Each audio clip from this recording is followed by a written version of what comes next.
हरिओम. संपूर्ण भावार्थ दीपिका अध्याय 1. तमसोमा ज्योतिर्गमय.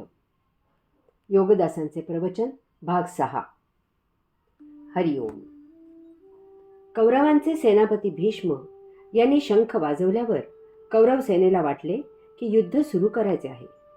यामुळे त्यांच्यापैकी काहींनी शंख आणि बाकीच्यांनी आपापली रणवाद्ये वाजवायला सुरुवात केली. अशा या वाद्यांचा गजर सुरू असतानाच हातामध्ये लगाम घेतलेले भगवंत श्री श्रीकृष्ण आणि अर्जुन यांनी रथामधून रणांगणावर प्रवेश केला. जणू काही शत्रुसेनेने त्यांना मानवंदना दिली.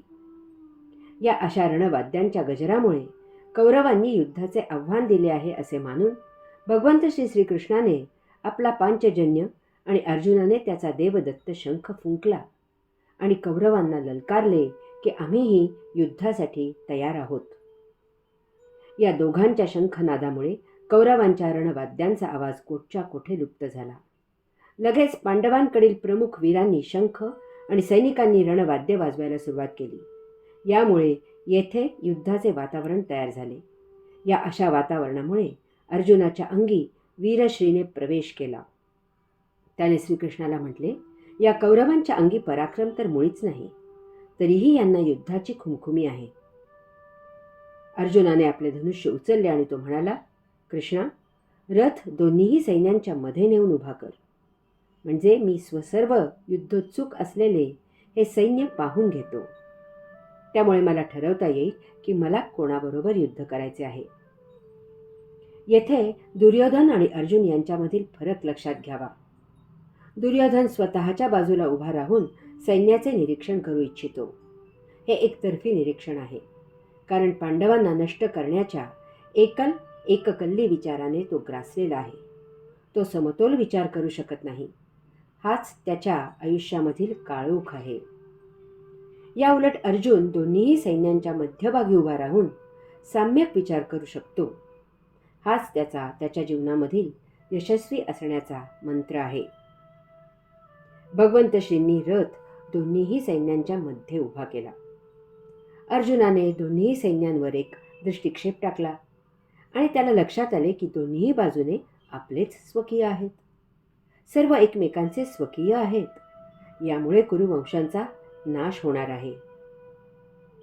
यातही समोर आपले आजोबा भीष्म, गुरु द्रोणाचार्य, बंधू, मामा, अपत्ये, आप्त, स्वकीय वगैरे युद्धात एकमेकांना मारण्यासाठी युद्ध करत आहेत.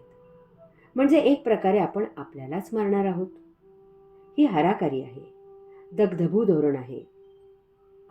विहिरीच्या आपल्या वाटणीच्या अर्ध्या भागात आपण घाण टाकली तर विहिरीच्या उर्वरित अर्ध्या भागात घाण आपोआप जाणार आहे. आपण शेजाऱ्याच्या वाटणीच्या अर्ध्या घराला आग लावली तर त्यात उरलेला आपला अर्धा भागही जळणार आहे. सर्व जाणते करते पुरुष येथे एकमेकांना ठार मारायला आले आहेत. याचा अर्थ सर्वांच्या घरी फक्त स्त्रिया आणि बालके आहेत. येथे सर्वांचा संहार होणार यात शंका नाही. मग या सर्वांच्या मागे घरात असलेल्या स्त्रिया आणि बालके यांचा सांभाळ कोण करणार? या युद्धाचे विदारक चित्र अर्जुनाने श्रीकृष्णासमोर उभे केले. याची दाहकता त्याने श्रीकृष्णाला विशद केली.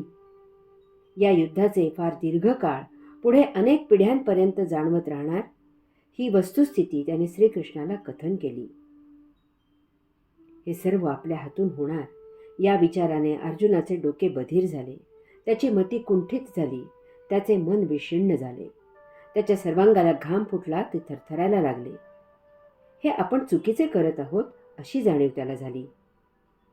या सर्व गोष्टी जरी कौरवांना समजत नसल्या तरी आपल्याला हे सर्व समजते. म्हणून आपण योग्य तेच आचरण करावे. एकाने गाय मारली म्हणून दुसऱ्याने तिचे वासरू उघड्यावर पडेल म्हणून मारू नये. त्याचा सांभाळ कसा करता येईल याचा विचार करावा. तसेच उघड्यावर पडलेल्या कुटुंबियांचा गैरफायदा घेतला जाईल. ते लबाडांकडून वाममार्गाला लावले जातील. त्यांना हे दुष्ट वेठीला धरतील, देशोधडीला लावतील. त्यांना कोणी त्राता उरणार नाही. यामुळे अधर्म बोकाळेल, वर्णसंकर होईल. पुढील पिढी संस्कारहीन होईल. या अशा प्रकारच्या विचारांमुळे अर्जुनाचे शौर्य आणि त्याची वीरवृत्ती, त्याचा धीरोदात्तपणा क्षीण, हीन, दीन, म्लान, मलूल झाला. या सर्व नातेवाईकांचा त्याच्यात मोह निर्माण झाला. त्याच्याबद्दल दया, करुणा, क्षमा निर्माण झाली. समोरील नातेवाईकांजवळ युद्ध करण्यात त्याला स्वारस्य राहिले नाही. या सर्वाचा परिणाम अर्जुनावर आणि एकंदरीतच काय झाला हे आपण पुढील प्रवचनामध्ये पाहू. हरि ओम.